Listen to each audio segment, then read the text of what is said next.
Hello everyone, good afternoon सभी को।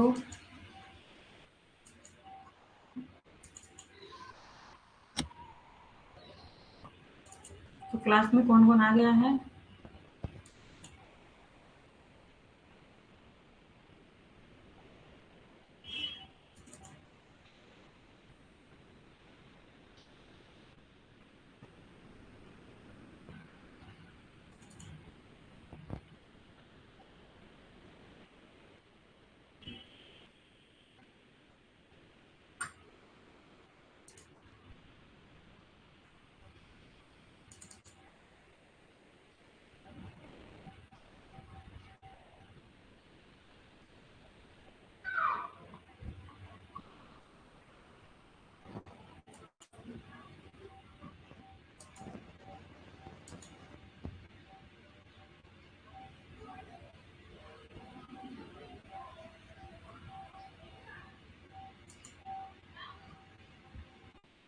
एक दो मिनट वेट कर लेते हैं, फिर क्लास स्टार्ट करते हैं। ओके।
तो चलिए आज की क्लास हम लोग स्टार्ट करते हैं।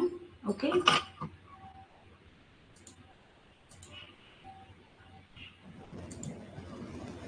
हम लोग कहाँ पढ़ रहे थे? बुद्धिज्म को पढ़ रहे थे। बुद्धिज्म में कुछ टॉपिक छूट गए थे, उसको हम लोग देख लेते हैं आज।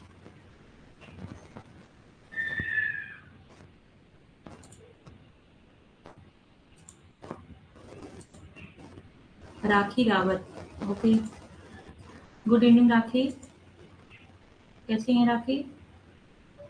तो आज आपका जो पीवाईक्यू उस दिन का छूट गया था, लास्ट क्लास का, तो उसका पीवाईक्यू मैं करा देती हूँ।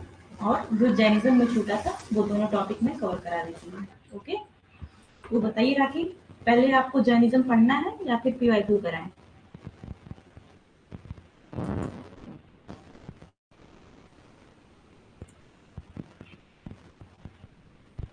शायद बात हम लोग पढ़ लिए थे। प्रमाणा भी हो गया था आपका।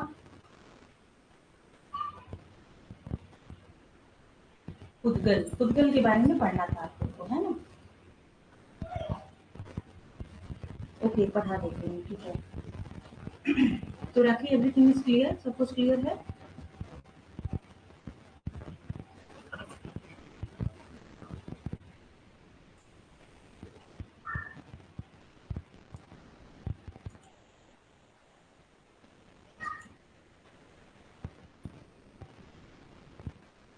ओके, देखिए, चलिए, अभी आज हम लोग बात कर रहे हैं, हम लोग क्या पढ़ रहे हैं? जैनिज्म पढ़ रहे हैं। ओके, जैनिज्म फिलॉसफी पढ़ रहे हैं। तो जैनिज्म फिलॉसफी में कुछ टॉपिक आपने पढ़ लिया था, कुछ थोड़ा बहुत अभी और बचा हुआ है। तो अभी हम लोग क्या देखते हैं इसमें? पुद्गल। एक बार जब खत्म हो जा रहा है ना, तो मैं फिर से थोड़ा उसका पूरी फिलॉसफी को एक बार और रिवीजन करा दूंगी आपको। पुद्गल के बारे में पढ़ते हैं। पुद्गल क्या होता है? जैनिज्म के अकॉर्डिंग क्या होता है कि पुद्गल एक तरीके का, आप मानिए कि एक तरीके का मतलब पदार्थ होता है जिससे क्या होता है हमारा शरीर निर्मित होता है। ओके, यहाँ पे लिखा भी है पुद्गल is a term for any non living particular matter. ये क्या एक नॉन लिविंग पर्टिकुलर मैटर होता है। तो Jainism develop and elaborate theory of एटॉमी।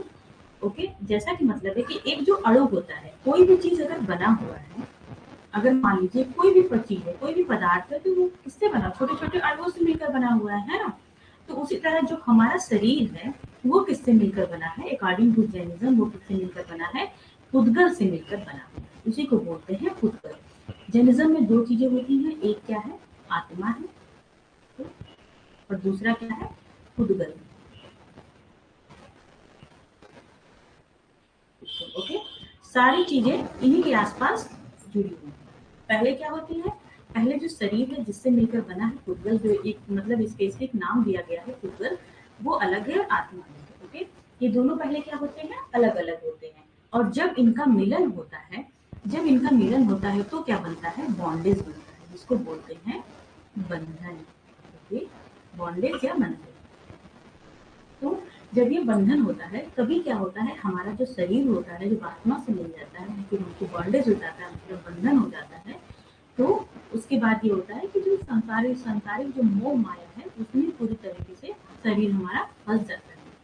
और जैनिज्म में क्या है, जो लास्ट स्टेप है जीवन का, वो क्या है, मोक्ष की प्राप्ति करना, मतलब सारे बंधन को तोड़ के मोक्ष की प्राप्ति करना ही इसका लास्ट जीवन का उद्देश्य होता है। जैसे कि अभी आप लोगों ने बुद्धिज्म में भी पढ़ा था, उसी की तरह जैनिज्म में भी होता है। तो पुद्गल इतनी बात समझ में आ गई, पुद्गल क्या होता है।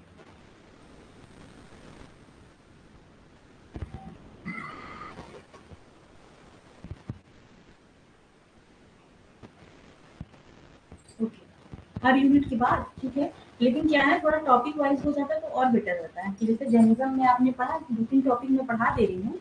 अभी तो मैंने आपको फिलोसफी पढ़ाया था, बुद्धिज्म पढ़ाया था, जैनिज्म, तो 3 टॉपिक पढ़ा के तो हम कराए हैं आपको पीवाईक्यू, है ना। पूरा यूनिट कराएगा ना तो पीवाईक्यू उतना कवर नहीं हो पाएगा। 3-4 टॉपिक के ऊपर हम लोग फोकस करेंगे तो पीवाईक्यू ज्यादा अच्छे से कवर हो पाएगा, ये मुझे ऐसा लगता है। बॉन्डेज या लिबरेशन, बॉन्डेज को क्या बोलते हैं, बंधन, और लिबरेशन को क्या बोलते हैं, मुक्ति। मतलब आत्मा क्या है, आत्मा पुद्गल से मिल गई तो क्या होगा, बॉन्डेज हो गया। और आत्मा जो है पुद्गल से निकल गई तो क्या हो जाएगा, मुक्ति, जिसको बोलते हैं लिबरेशन। ओके, नेक्स्ट स्टेप देखिए कि जो जीवन बंधन का और मुक्ति का जो ये जो पूरा प्रोसेस चल रहा है उसको क्या चीज कैसे बोलते हैं। पहला आप क्या है, आश्रव, बॉन्ड, समवर एंड निर्जरा। राखी, ये आपको याद है ये वाला क्या होता है,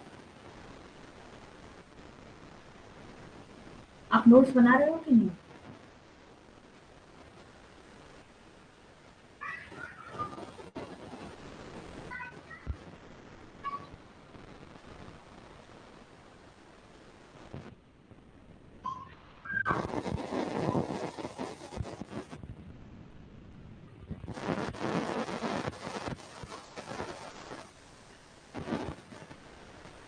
क्या हुआ, समझ में नहीं आया मुझे राखी, वो सॉरी नहीं। ओके,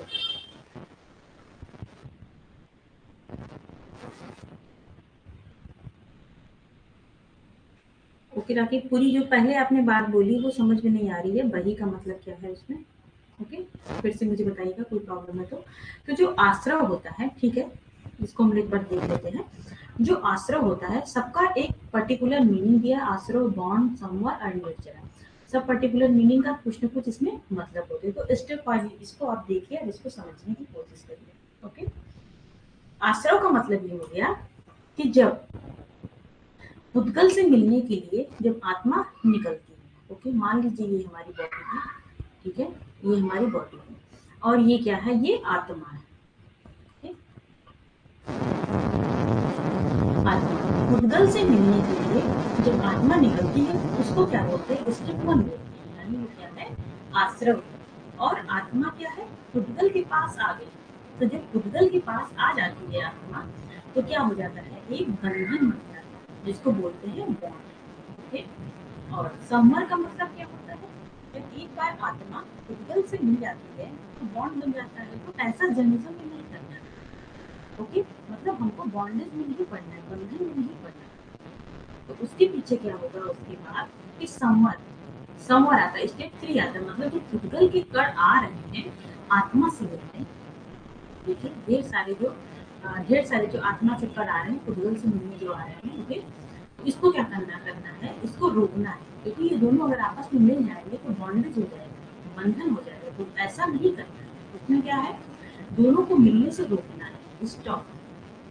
स्टॉप का मतलब क्या होता है, संवाद, इसको बोलते हैं संवाद। और निर्जरा, निर्जरा का मतलब ये होता है कि जो आत्मा के कण है, आत्मा पुद्गल में आ रही है, ठीक है, जैसे यहाँ पे आई तो 2 4 5 10 तो आ गए, उसके कण आ गए, तो जो 2 4 5 10 कण बचे हैं उसको वापस भेजने की जो क्रिया होती है उसको बोलते हैं निर्जरा। ओके, ये समझ में आ गया।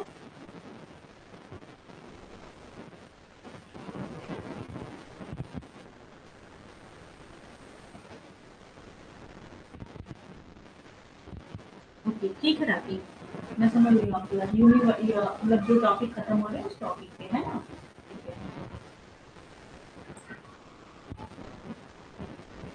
तो ये समझ में आ गया। ये एक बार और बताऊं बॉन्डेज का, कि बंधन और लिबरेशन कैसे होता है। आश्रव, बॉन्ड, संवर एंड निर्जरा।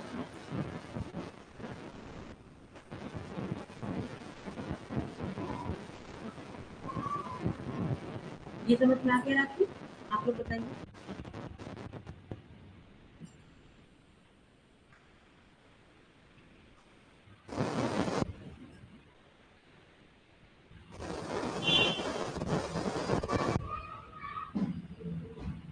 आवाज सही नहीं आ रही है, अच्छा, क्या प्रॉब्लम नहीं है।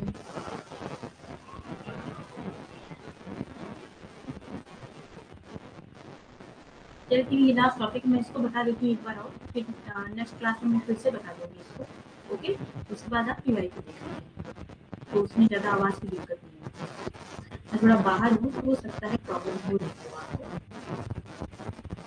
अभी मैं ट्रेवलिंग में हूँ, कल मैं घर पहुँच जाऊँगी, तो कल से फिर आपकी क्लासेस डिस्टर्ब होंगी।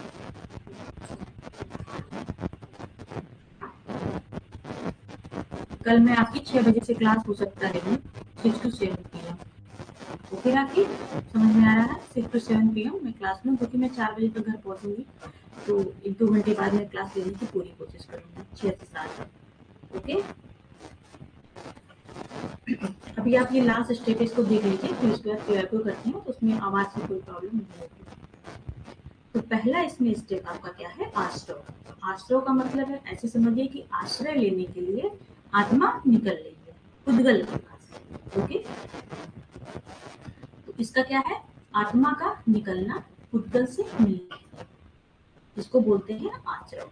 आश्रय लेने के लिए आत्मा क्या कर रही है, पुद्गल के पास जा रही है, सिंपल सी बात। नहीं, कल से नहीं होगी, सिर्फ कल क्लास होगी 6 PM। आप लोग को शाम की क्लास ज्यादा सही लग रही होगी, है ना, या फिर 10 AM। चलिए मैं क्लियर फॉर्म में बात करती हूँ कि 10 AM आपकी क्लास रहे रेगुलर वाली। 10 AM रहता है तो सही रहती है मॉर्निंग की क्लास, है ना।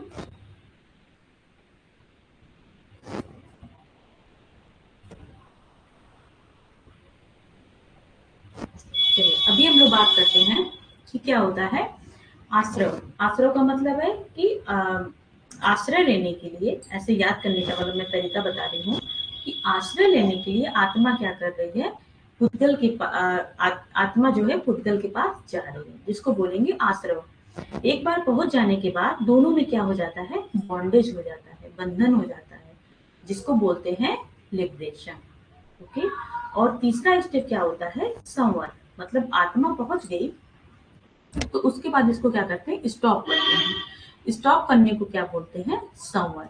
और जो पुद्गल के पास कुछ कण आत्मा के चले आए हैं, इनको वापस भेजने की क्रिया बोलते हैं निर्जरा। ओके, तो आई होप आप लोग को बात समझ में आ गई होगी। अभी हम लोग पीवाईक्यू देख लेते हैं। अब आपका जैनिज्म फिलॉसफी भी पूरी तरह से खत्म हो चुका है, बस 2 टॉपिक बचे थे इसमें। इसका मैं नोट्स आपको दे दूंगी, कल मैं नोट्स आपको सेंड करूंगी इसका।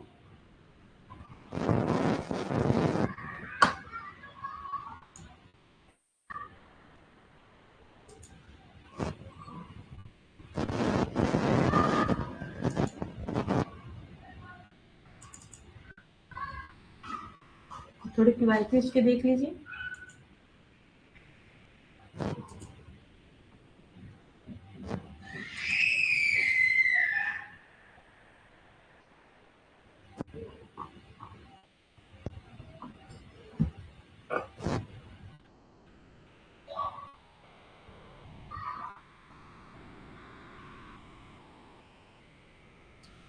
पीवाईक्यू में करा रही थी, वहीं पे क्लास कट गई थी ना।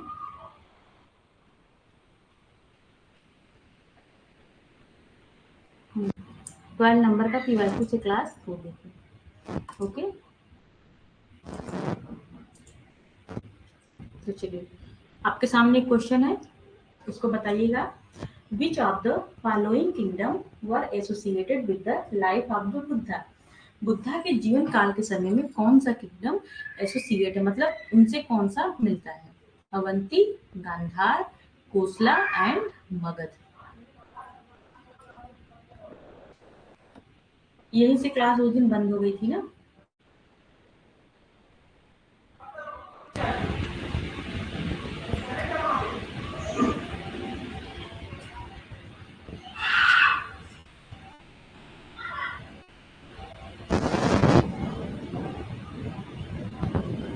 आंसर बताइए इसका जल्दी जल्दी, क्या है?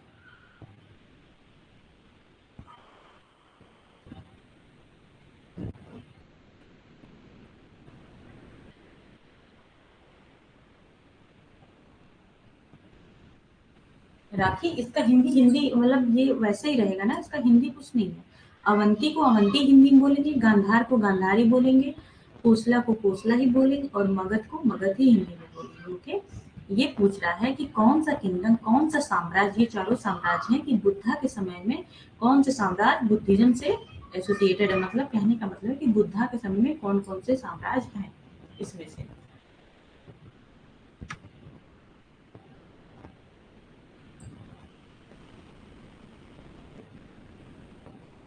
इसका आंसर मैं बता देती हूँ क्योंकि ये थोड़ा सा ट्रिकी क्वेश्चन है ना।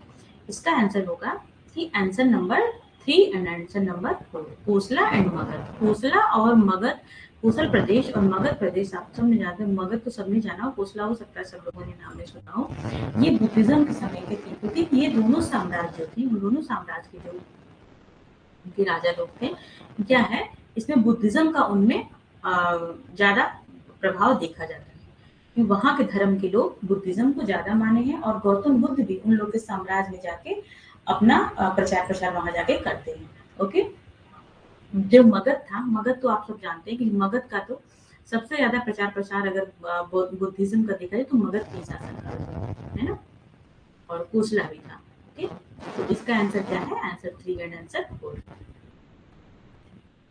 सेकंड देखिए, 14 question. The two basic division of school of Indian school philosophy. Indian school जो फिलोसफी है उसके दो बेसिक डिवीजन किस पे बनाए गए हैं?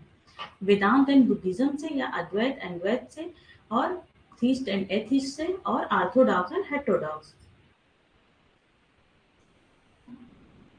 है ना, ये क्वेश्चन कराया हुआ है, आपको पढ़ाया हुआ क्वेश्चन है।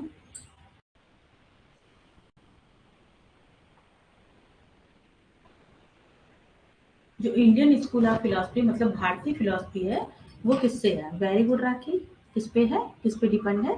डी पे डिपेंड है, orthodox and heterodox. Very good.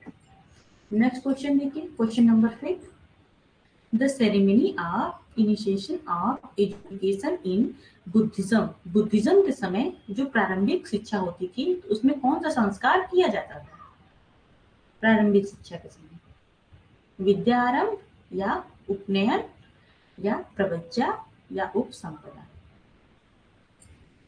Buddhism का पूछा जा रहा है। ओके, तो ये ध्यान में रखिए।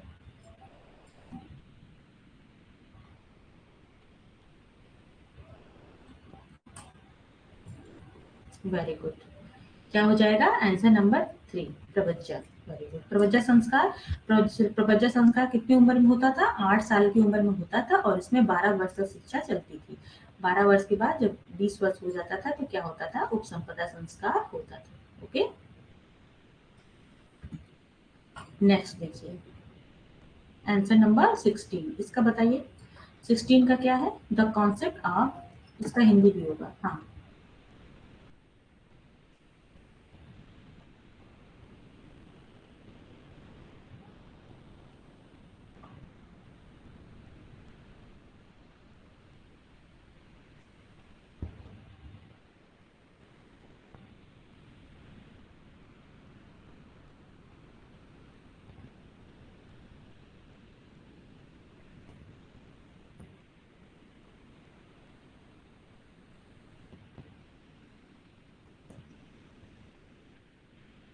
प्रतीत संपूर्ण यानी बिना कारण के कुछ भी नहीं होता है, ये किसके सिद्धांत में से एक है?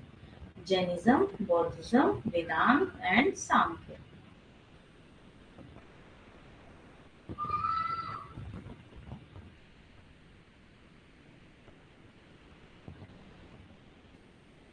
Very good. ये क्या है? जैनिज्म। नेक्स्ट देखते क्या है 17, द फोर फोल्ड, इसका हिंदी भी होगा, हिंदी देख लीजिए, रखिए। भारतीय संस्कृति का 4 गुना मूल्यांकन, ठीक है, जब मूल्यों की ऊंचाई के संबंध में आरोही पदानुक्रम में व्यवस्थित किया जाता है। मतलब सबसे पहले किन चीजों की जरूरत होती है?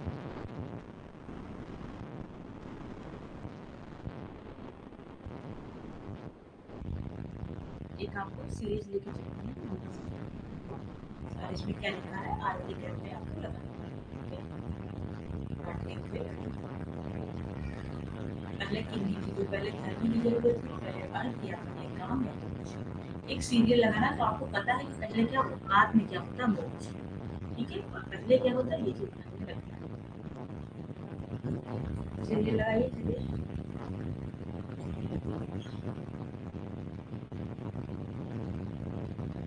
एक बार और सोच लीजिए।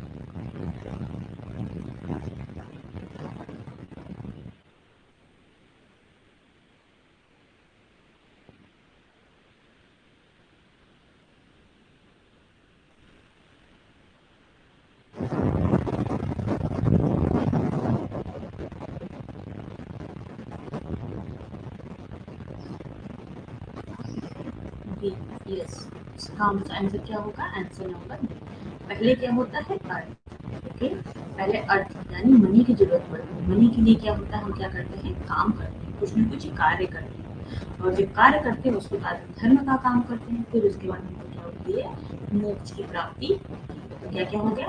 अर्थ, काम, धर्म, मोक्ष। एक बार इंग्लिश में भी समझ लेते हैं इसको। इसमें क्या पूछा? हियार्की पूछा। हियार्की का मतलब ये होता है कि एक निश्चित क्रम। ओके, तो पहले क्या होता है? अर्थ होता है, काम होता है, धर्म होता है, फिर उसके बाद क्या होता है? मोक्ष की प्राप्ति। ओके, तो समझ में आ गया आपको?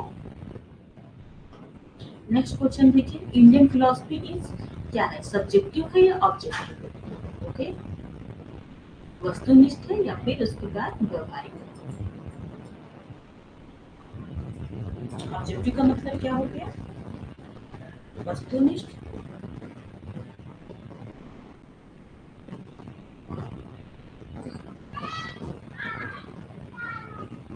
जैन धर्म था जो आपने बताया था। अच्छा,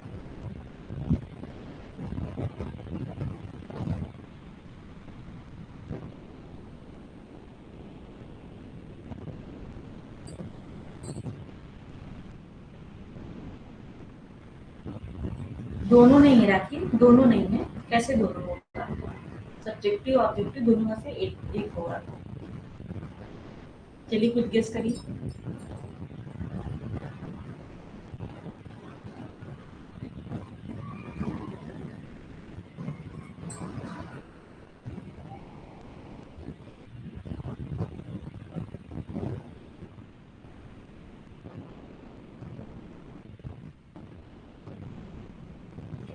वेरी गुड। क्या होगा? सब्जेक्टिव होगा। Right answer.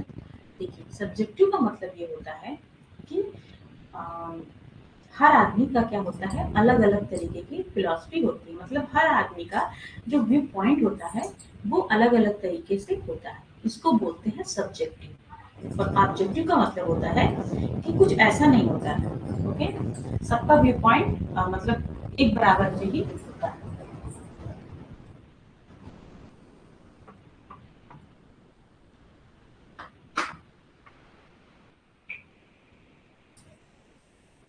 इसका जैसे आप बोलेंगे, जैसे हम लोग क्या बोलते हैं कि रिसर्च जो होती है, इसमें बोलते हैं कि जो रिसर्च होती है वो कभी कभी क्या होती है सब्जेक्टिव, कोई कोई रिसर्च सब्जेक्टिव होती है और कोई कोई रिसर्च क्या होती है ऑब्जेक्टिव होती है।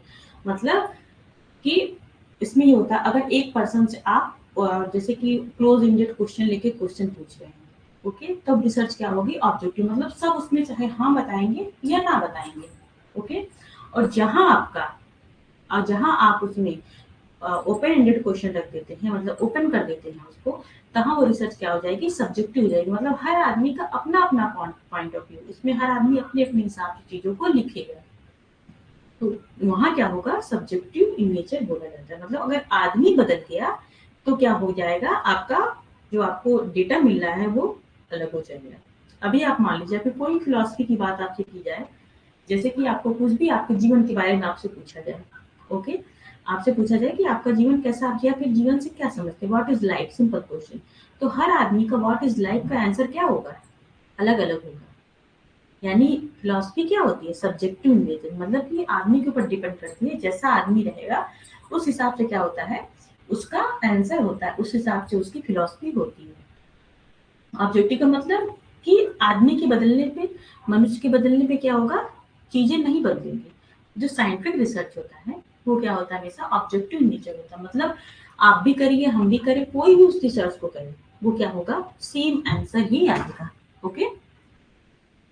आगे समझ में सब्जेक्टिव ऑब्जेक्टिव, ये टर्म जानना बहुत जरूरी है, सब्जेक्टिव और ऑब्जेक्टिव, ठीक? इसलिए मैं थोड़ा डिटेल में इसको बता रही हूँ, क्योंकि देखिए आपका रिसर्च में भी आ जाए, कहीं और भी आपसे पूछा जा सकता है, देखिए फिलोसफी से भी क्वेश्चन बने हैं, तो इसलिए इस चीज को याद रखिए, ओके। आगे समझ में दोनों ये टर्म जो है, ओके। नेक्स्ट देखिए, which of the following शास्त्र deals with art and craft, art and craft से कौन सा जो फिलोसफी है डील करता है, ओके, कौन सा शास्त्र डील करता है।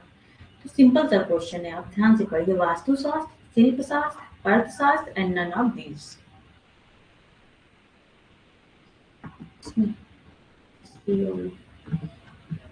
ठीक है, हिंदी नहीं है इसको, ऐसे ही देखिए, वास्तुशास्त्र को भी हिंदी में वास्तुशास्त्र बोलेंगे, शिल्प शास्त्र को भी शिल्प शास्त्र ही बोलते हैं, अर्थशास्त्र को अर्थशास्त्र। तो किसमें आर्ट एंड क्राफ्ट की बात किसमें होती है,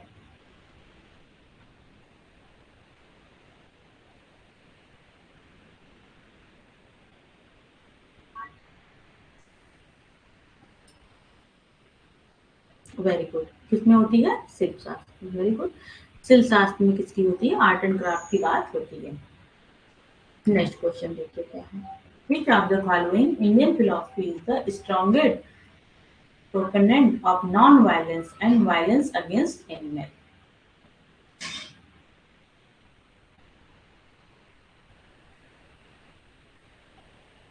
उसकी हिंदी भी होगी, देख लीजिए आप लोग। निम्नलिखित में से कौन सा भारतीय दर्शन अहिंसा और जानवरों के प्रति हिंसा का सबसे प्रबल समर्थक है, मतलब पूरी तरह से क्या है, कहीं बात कही जा रही है कि अहिंसा नहीं करना, जानवरों के प्रति अहिंसा होगा इसमें, ठीक है, अहिंसा का सबसे प्रबल समर्थक है। हिंदी में थोड़ी प्रॉब्लम हो जाती है ना, ये क्या है जैन धर्म है, जैन धर्म। तो जैन धर्म न्याय में, वेदांत में या बौद्ध में, मैंने इसको बताया भी था आपको कि सबसे ज्यादा अहिंसा की बात, और सबसे ज्यादा अहिंसा के रास्ते पे चलने वाला धर्म कौन सा है, जैन धर्म, वेरी गुड। ये किसमें हो, इसका आंसर क्या होगा जैन धर्म, ऑप्शन नंबर ए, इंग्लिश में देख लीजिए, नॉन वायलेंस को सबसे ज्यादा क्या करता है जैन धर्म। जो हमारा बुद्धिस्ट दर्शन, ओके, जो हमारा बौद्ध दर्शन है वो भी क्या करता है, अहिंसा को स्वीकार करता है कि अहिंसा को रास्ते पे हमको चलना है। ओके, लेकिन अगर जहाँ दोनों की बात होती है, अगर यहाँ जैन धर्म नहीं रहता तो आप क्या लगाते, तो आप बुद्धिज्म लगा देते। ओके, और जहाँ पे दोनों रहेगा और नॉन वायलेंस की बात हो रही है, तो वहाँ क्या करना है, आपको जैन धर्म ही लगाना है, क्योंकि सबसे बड़ा क्या है, जैन धर्म ही है जो कि नॉन वायलेंस की सबसे जगह है। बहुत सारी चीजें मैंने आपको बताया था कि पेस्टिसाइड का यूज नहीं होता, यहाँ तक कि मुंह पे लोग मास्क लगा के चलते हैं, बहुत सारी चीजें इसमें। बस क्वेश्चंस खत्म होने वाले हैं, खत्म ही हो गया। ओके,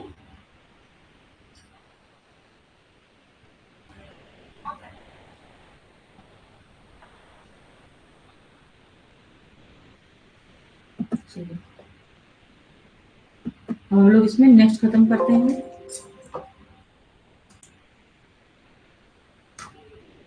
यही 4-5 क्वेश्चन बचे थे, तो हम सोचे कि करवा दें आपको। ओके,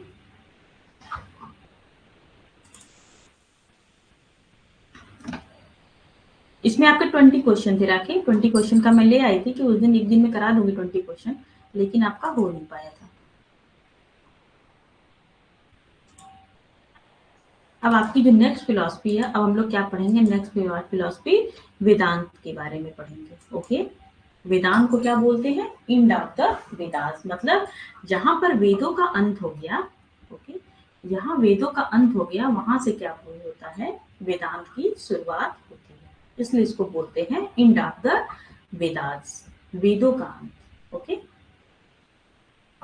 और इसको क्या बोलते हैं, उत्तर मीमांसा के नाम से भी जाना जाता है। वेदांत फिलॉसफी को क्या बोलते हैं, उत्तर मीमांसा के नाम से भी आपसे क्वेश्चन आ सकते हैं।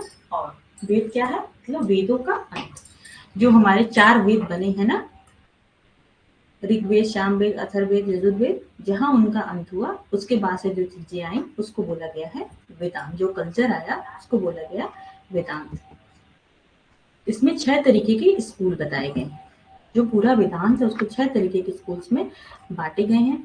इसमें क्या क्या है, आप लोग इसको याद रखिएगा, कौन सी स्कूल है और उस स्कूल के कौन कौन उसके फाउंडर है, आपको ये भी याद करके चलना है। ओके, अद्वैत वेदांत का किसने है फाउंडर, शंकराचार्य ने। विशिष्टाद्वैत का कौन है, रामानुज ने। द्वैत वेदांत का कौन है, माधवाचार्य ने। और द्वैताद्वैत का कौन है, निम्बकाचार्य ने। शुद्धाद्वैत का कौन है, निम्बकाचार्य। ओके, और भेदा भेद का कौन है, अचिंत्य महाप्रभु।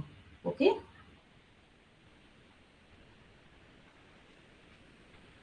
ठीक है, इसका हिंदी में है नहीं, मैं हिंदी में अलग से नेक्स्ट स्लाइड में आपको दे दूंगी। ओके, ओके राखी, ये तो है हिंदी में ही, लेकिन ठीक है मैं आपको हिंदी फॉन्ट में अवेलेबल करा दूंगी। ओके, ओके,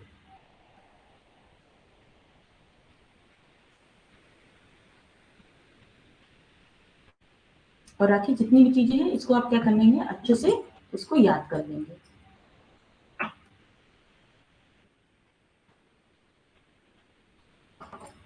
वेदांत की क्या है, मेटाफिजिक्स।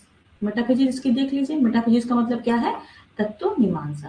ओके, कि वेदांत के अनुसार कि जो भी चीजें बनी है दुनिया में वो किन तत्वों से मिलकर बनी है, वही उसका क्या हो जाएगा, वही उसका मेटाफिजिक्स हो जाएगा। ओके, तो वेदांत, वेदांत आप लोगों ने सबने पढ़ा, ये क्या है, ऑर्थोडॉक्स है, यानी ये वेद को भी मानता है और ये भगवान को भी मानता है, सिंपल सी बात है। तो इसमें भगवान क्या है, इसमें गॉड है, और गॉड को भी क्या बोला गया है, ब्रह्मा बोला गया है। इनके अकॉर्डिंग ऐसा होता है कि जो सारी दुनिया है वो किसने बनाई है, वो ब्रह्मा ने बनाई है। तो जैसे हिंदू धर्म में होता है, हिंदू धर्म में ये फॉलो किया जाता है ये सब चीजें। तो जो दुनिया है वो ब्रह्मा ने उन्होंने बनाई है, और ब्रह्मा को भी क्या बोला गया है, गॉड बोला गया है। और गॉड क्या है, अल्टीमेट पावर, यानी परम सत्य होती है अकॉर्डिंग टू वेदांता।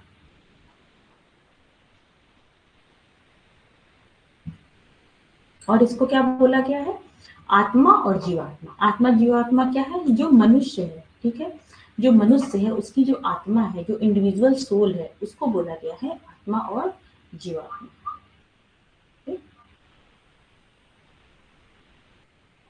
नेक्स्ट देखिए, इसमें क्या है, 6 वे ऑफ नोइंग। इसमें ये बताया गया है कि 6 तरीके की जो प्रमाणा यूज करते हैं, इसकी एपिस्टेमोलॉजी में ये होगी कि मतलब ज्ञान की प्राप्ति। एपिस्टेमोलॉजी का मतलब क्या क्या होता है, ज्ञान मीमांसा। ओके, यानी इसमें हम ये देखेंगे कि जो ज्ञान की प्राप्ति है वो कैसे हो रही है।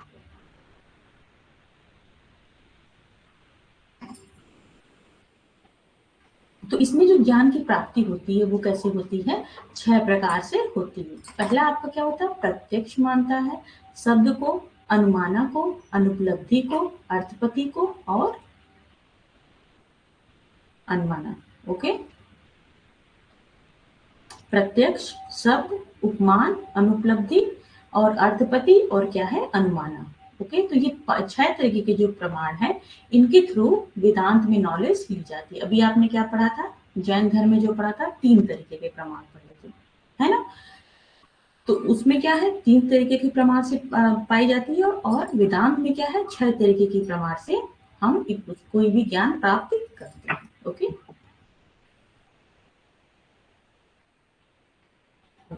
इससे क्या है, इक्जियोलॉजी क्या है, इक्जियोलॉजी का ये मतलब है कि क्या है, इसकी मूल्य मीमांसा, इसकी मूल्य मीमांसा क्या होती है। तो इसकी जो मूल्य मीमांसा का मतलब है कि किसी भी चीज में क्या, मतलब आपको क्या उससे लाभ मिल रहा है, क्या क्या उसके अंदर स्पेशल क्वालिटी है, उसका मूल्य क्या है, उसकी वैल्यूज क्या है। ओके, तो वेदांत की जो वैल्यूज उसमें होती है, क्या देखी जाती है उसमें, ऑनेस्टी है, लिबरेशन है और सेल्फ एक्चुअलाइजेशन है। ओके, ऑनेस्टी का मतलब क्या है कि जो हमारी ईमानदारी है, इसमें मनुष्य की बात हो रही है, जो हमारा आत्मा है, जो हमारे गॉड है, वो हमें क्या क्या चीजें सिखाते हैं। लिबरेशन का मतलब क्या हो गया कि मुक्ति का मार्ग। देखिए, अभी आपने बौद्ध धर्म पढ़ा, जैन धर्म में पढ़ा, वेदांत पढ़ रहे हैं, तीनों में क्या है, मुक्ति की बात की गई, मुक्ति एंड रिबर्थ ये लोग मानते हैं। ओके, और सेल्फ एक्चुअलाइजेशन मतलब कि मोक्ष की प्राप्ति, हमको सेल्फ मतलब अलग खुद के बारे में नॉलेज होना। ओके, ये आपका इसकी क्या है, एक्जियोलॉजी मतलब कि मूल्य मीमांसा है।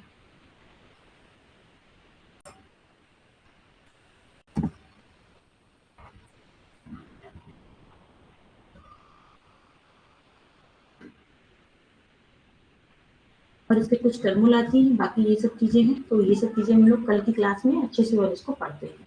ओके, और बाकी कोई क्वेश्चन है राखी तो आप मुझसे पूछ सकती हैं, मैं इसको कल इसको और अच्छे से आपको बताती हूँ। ओके,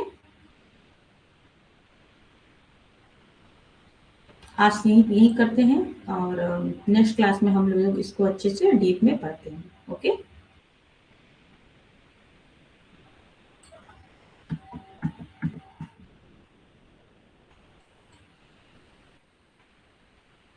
ये आपको प्रमाणा में अच्छे से, तो आपको एग्जांपल देके आपको अच्छे से बताऊंगी कल की क्लास में प्रमाण, तो आप लोग को ज्यादा समझ, क्योंकि ये जो टॉपिक है ना, ये क्या है, आपको समझना जरूरी है, यहाँ भी आपको काम देगा, और आपको क्या है, आपको फर्स्ट पेपर में भी 6 प्रमाण आपको आते हैं, वहां भी आपको काम देगा। तो इसको मैं कल आपको पूरी अच्छे से टोटल अच्छे से आपको मैं इसको बताती हूँ। ओके, हाँ बिल्कुल राखी, मैं बता दूंगी आपको विथ एग्जाम्पल अच्छे से, क्योंकि इसको एक्सप्लेन करने में कम से कम 20 मिनट समय मुझे लगेंगे, है ना।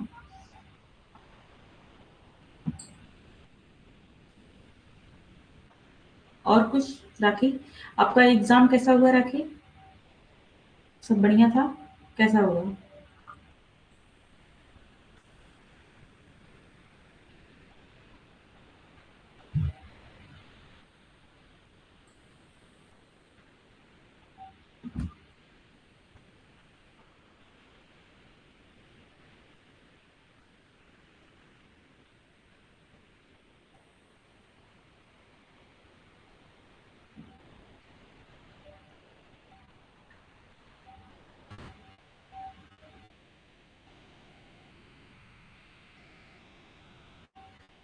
अच्छा अच्छा, फर्स्ट पेपर अच्छा नहीं हुआ, फर्स्ट पेपर अच्छा नहीं हुआ तो उसके लिए आपको क्या करना है, फर्स्ट पेपर थोड़ा अच्छे से पढ़ना है।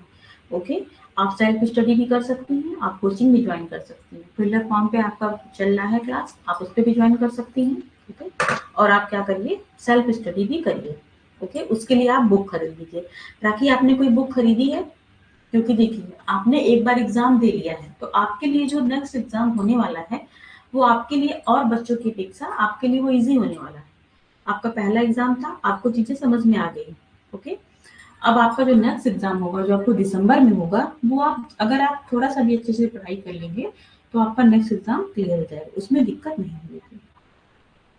ओके, सेकंड पेपर में भी आपके बहुत कम क्वेश्चन सही हुए थे, तो आप अच्छे से नोट्स बनाइए, क्लासेस लीजिए, उसको उसका रिवीजन करिए, सबसे ज्यादा जरूरी अगर आप कहिए तो रिवीजन है ना, क्योंकि बिना रिवीजन के आपका कुछ भी नहीं होने वाला है।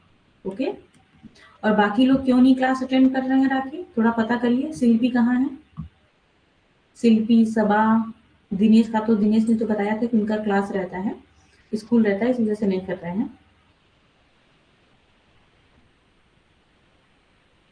फर्स्ट पेपर की आप केबीएस मैदान पूरी तरह से रट डालिए, पहला काम करिए। ओके, सेकंड पेपर की भी कोई बुक लेना हो तो ले लीजिए। बाकी मैं सेकंड पेपर के लिए आप लोग की क्लास जल्दी ही लेने वाली हूँ। कौन सी बुक आपको सही रहेगी सेकंड पेपर की, तो आप वहां से बुक एक दो बुक आप परचेज कर लीजिए, आप उसको अच्छे से पढ़िए। और फर्स्ट पेपर की केबीएस मैदान तो पूरी अच्छे से रट जाएगी उसको। ओके, केबीएस मैदान पूरी तरह से अच्छे से रटने से आपका क्या हो जाएगा, चीजें आपकी क्लियर हो जाएंगी और नेट निकल जाता है। जितने लोग भी निकाले आप देखेंगे ज्यादातर लोगों ने केबीएस मैदान अच्छे से निकाला हो। अभी आपके पास अगर आपको मैथ और डीआई नहीं आती है तो आपके पास टाइम है, आप मैथ डीआई अच्छे से करिए उसको। हाँ, आपने बताया था क्लास है तो भी किसी ने क्लास अटेंड नहीं किया है ना? क्यों भाई? शिल्पी क्यों नहीं दिख रही है? इतने दिन से कहाँ है शिल्पी? शिल्पी तो शाम को क्लास अटेंड कर सकती है क्योंकि वो फैमिली में रहती है, तो इस टाइम तो फ्री ही रहती है।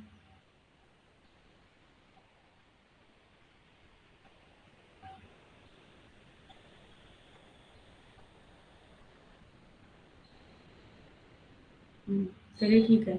सभा से भी आप अपने ग्रुप में बात कर लीजिएगा, सभा भी क्यों क्लास अटेंड नहीं कर रही है। सभा इसके पहले भी जब उनका एग्जाम आ गया था तब उन्होंने क्लास अटेंड करना शुरू किया था, जब पूरी तरह से टेस्ट सीट आ गई थी उनकी, तब उन्होंने क्लास शुरू करना शुरू किया था, है ना? बीच बीच में क्लास को गायब हो गई थी, तो अभी फिर गायब है। तो आप लोग से मेरी रिक्वेस्ट है, क्योंकि आप लोग पुराने स्टूडेंट हैं, तो आप लोग एकदम लग जाइए, ठीक है? दिसंबर ज़्यादा दूर नहीं है। अगर अभी से नहीं लगेंगे तो एग्ज़ाम क्रैक होने वाला नहीं है। ये आप लोग अच्छे से गाँठ बाँध लीजिए, क्योंकि आपने एग्ज़ाम दे लिया है और आप जान चुके हैं कि एग्ज़ाम कैसा आता है और मुझे कितना आता है ना? इस वजह से अगर एग्ज़ाम निकालना है तो अच्छे से पढ़िए आप लोग। ओके? जो चीज़ें नहीं आ रही आप मुझे पर्सनली पूछ सकते हैं, आप मुझे क्लास में भी पूछ सकते हैं। ओके? मुझे आएगा तो मैं बताऊँगी, मुझे नहीं आता रहेगा तो मैं अगली क्लास में आप लोग को वो आप चीज़ें आपको बता दूँगी। ओके? तो अच्छे से पढ़िए, मेरी एक रिक्वेस्ट है आप लोगों से।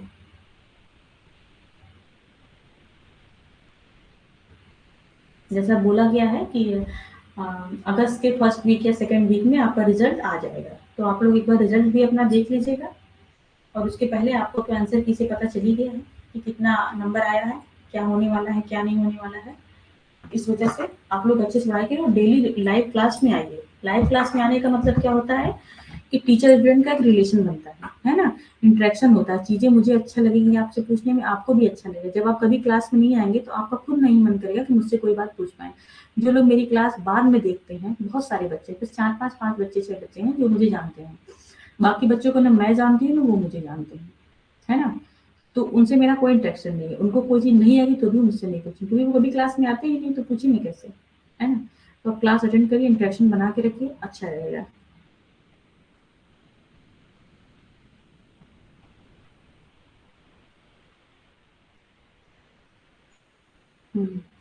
अच्छा, चलिए कोई बात नहीं, जबरदस्ती तो किसी को क्लास में ला नहीं जा सकता, लेकिन आप लोग क्लास अटेंड करिए। ओके? रेगुलरिटी बनाना बहुत जरूरी है, आप अपने लिए 1 घंटा दे सकते हैं, है ना? कल मेरी क्लास तो यूट्यूब पे लगी है, 10 बजे की क्लास है यूट्यूब पे, लेकिन कल मैं क्लास ले नहीं पाऊंगी आपकी।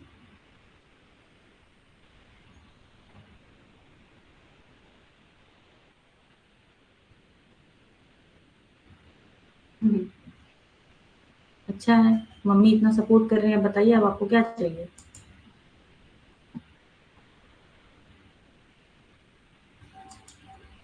ऐसे ही बच्चे निकालते हैं, है ना? चलिए ठीक है, राखी फिर आज की क्लास हम लोग यहीं पिन करते हैं, नेक्स्ट क्लास में पढ़ते हैं फिर। Okay?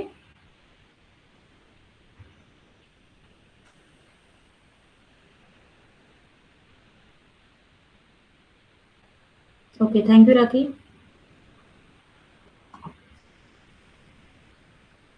Bye. Okay, bye Rakhi, bye.